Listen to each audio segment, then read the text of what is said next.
Mmh. Ouais. Avant de commencer, j'ai ma petite coiffure là. Je sais pas comment vous la trouvez. Elle est mimi, n'est-ce pas? Avec ma petite barrette que j'ai posée. Ça fait mignon ou pas? Dites-le moi en commentaire. Coucou mes natifs, j'espère que vous allez bien. Alors moi c'est Sandrine Patricia pour les nouvelles. Et alors si tu es nouvelle, n'hésite pas à t'abonner, surtout active la cloche de notification pour toujours être notifié à toutes mes vidéos. Aujourd'hui on parlera des tempes dégarnis. Bon, pas des tempes dégarnis en tant que telles, mais de comment prendre soin des cheveux, des tempes. Voilà, ces cheveux qui sont très fragiles, comment faire pour les conserver en santé, pour les garder garnis, touffus, fournis, pleins. Voilà, comme on a l'habitude de dire dans notre communauté, dans nos différentes sociétés. Voilà, on a envie d'avoir toujours des tempes fournies et tout, mais comment faire pour les garder? Avant de savoir comment faire pour les garder, il faut savoir comment ils se comportent, comment les entretenir, comment ils sont, de quoi ils sont constitués. Bref, on va un peu parler de cette zone-là afin que vous puissiez vraiment prendre soin de cette zone-là. La première chose que j'aimerais que vous sachiez, c'est que la femme noire a un taux d'élasticité dans le cheveu vraiment bas. Contrairement à d'autres cheveux, le cheveu afro a un taux d'élasticité bas par rapport à d'autres. C'est-à-dire qu'il est fragile d'une certaine façon. Si vous prenez mal de ce cheveu, si vous prenez pas bien soin ou ne le manipulez pas comme il faut, il est susceptible de tomber, il est susceptible de se casser rapidement. Donc, aussi, de par la forme qu'il a, c'est-à-dire la forme, c'est quoi on dit, torticoïde, bien, je sais plus. Bref, le cheveu est tellement bouclé, frisé, à la limite, et il s'en mêle beaucoup. D'où la fragilité en plus de ce cheveu. Voilà, ça c'est une des choses que vous devriez savoir pour vraiment faire attention à cette zone-là. L'élasticité chez la femme afro a un taux vraiment bas. Donc, il faut déjà savoir ce point. Le deuxième point, c'est de savoir que la différence entre les peaux, la peau qu'on a sur le cuir chevelu et la peau qu'on a sur le visage sont différentes. Oui, c'est pas la même chose. Elles ne fonctionnent pas de la même façon. La preuve, là, les cheveux poussent, mais là, les cheveux ne poussent pas. Donc, ça veut dire que, voilà, vous pouvez comprendre que c'est pas le même fonctionnement en fait, même si c'est toujours la peau. Donc, les choses ne fonctionnent pas de la même façon. Déjà, c'est pour vous faire comprendre également que au niveau de la démarcation, c'est-à-dire du changement, de la transition, on va dire ça comme ça, de la peau du cheveu et de la peau du visage, il y a une fragilité qui se fait ressentir. Et la preuve, c'est au niveau des tempes justement. Donc, entre cette démarcation-ci qu'on a, il y a une grosse fragilité. Donc, plus le cheveu se rapproche de la peau du visage, plus il devient fragile. C'est pas si je me fais comprendre. Plus le cheveu se rapproche de la peau du visage, plus il devient fragile. Ça, c'est l'une des choses que vous devrez également noter. Le troisième point, c'est le poids. Ouais, le poids que porte cette zone-ci la plupart du temps. Quand je dis poids, c'est beaucoup plus la pression qu'on donne à cette zone-ci par rapport aux autres cheveux. Je m'explique. Lorsque vous voulez, par exemple, brosser vos cheveux, la première chose que vous faites, c'est de commencer par brosser de l'avant vers l'arrière. Donc, la première pression que vous donnez, c'est au devant, en fait. C'est pas si je me fais comprendre.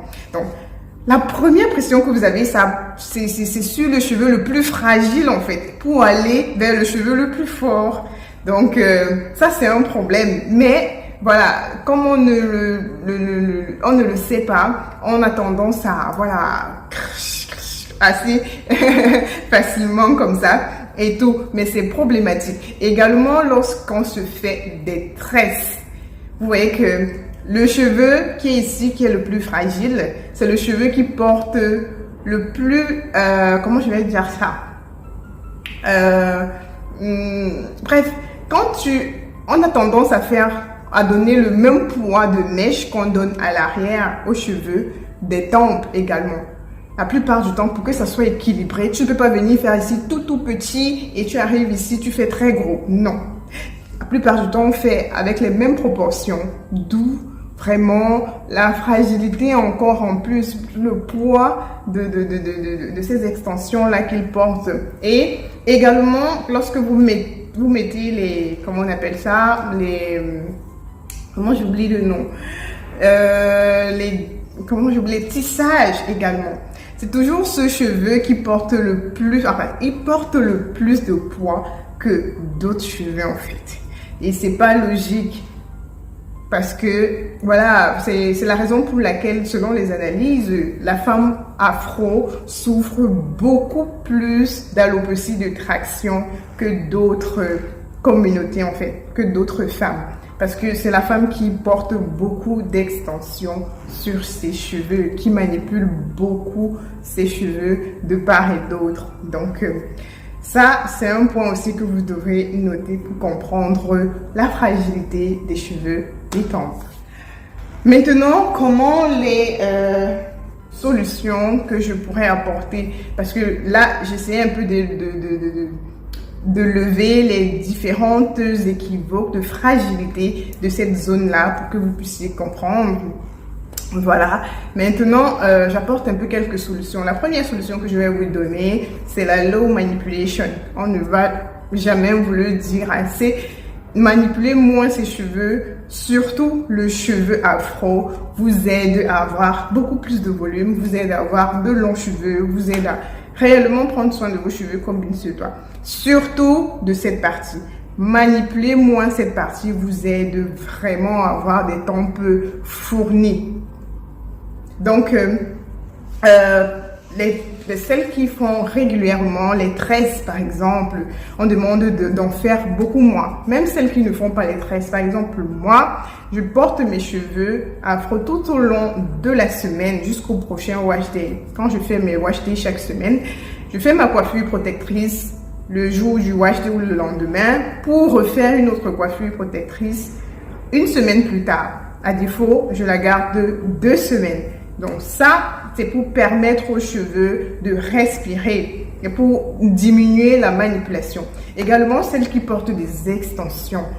Laissez les cheveux respirer. Très souvent, on voit dans notre communauté, à peine tu as enlevé l'extension sur ta tête, tu as déjà programmé la prochaine extension qu'il faut mettre. Le cheveu n'a pas le temps de respirer, il n'a pas le temps de se régénérer. Les petits cheveux que vous avez déjà arrachés là, allez hop, c'est comme ça que à chaque fois vous allez enchaîner des coiffures protectrices avec extension, des coiffures, même pas seulement avec extension.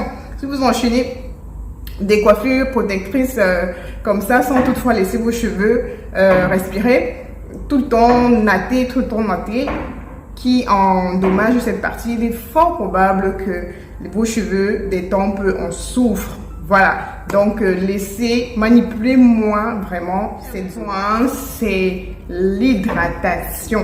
L'hydratation de cette zone est importante. J'ai une native qui m'a fait un mail, je sais plus trop quand, ça fait peut-être 1 semaine ou 2 semaines, où elle me disait que vraiment, grâce à mon astuce, elle a retrouvé les cheveux de ses tempes parce que je demandais très souvent de mouiller cet endroit-ci. On a tendance à tellement négliger cette zone que voilà, il faut l'hydrater. C'est une zone qui s'assèche aussi beaucoup plus vite que les autres. On se focus beaucoup plus sur les pointes parce que oui, on recherche de la longueur et tout, mais on oublie aussi également d'hydrater cette zone-ci.